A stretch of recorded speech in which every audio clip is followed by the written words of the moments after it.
બૌદ્ધિકોની એક બેઠકમાં ચર્ચા ચાલતી હતી. સોક્રેટિસે જબરજસ્ત દલીલો કરી અને દરેકને પરાસ્ત કર્યા. એમના વિરોધીઓને એમના ઉપર ખૂબ જ દાજ ચડી અને એમાંના એકે તો ખૂબ જ અપમાનજનક શબ્દોમાં સોક્રેટિસને કહ્યું, તારી શું હેસિયત અમારી જોડે ચર્ચા કરવાની?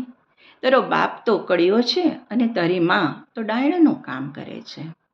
અને સોક્રેટિસે ખૂબ જ ગર્વથી અને સંપૂર્ણ આત્મવિશ્વાસથી જવાબ આપ્યો, મને મારા માતા પિતા ઉપર ગર્વ છે અને હું એમનો ઋણી છું. મારા પિતા જે કડિયાનું કામ કરે છે એમનામાંથી જ હું ઘડતર અને ચણતરનો ગુણ શીખ્યો છું, જેને કારણે હું મારા વિદ્યાર્થીઓના ભવિષ્યનું ઘડતર અને ચણતર સર્વશ્રેષ્ઠ રીતે કરી રહ્યો છું. અને મારી માં જે જીવને અંધકારમાંથી પ્રકાશમાં લઈ આવે છે એમનામાંથી જ હું શીખ્યો છું અને હું પણ મારા વિદ્યાર્થીઓને જ્ઞાન આપી અંધકારમાંથી પ્રકાશ તરફ દોરી જવાનું કાર્ય કરી રહ્યો છું. આપણે પણ આપણા બાળકોને આ જ શીખવવું રહ્યું.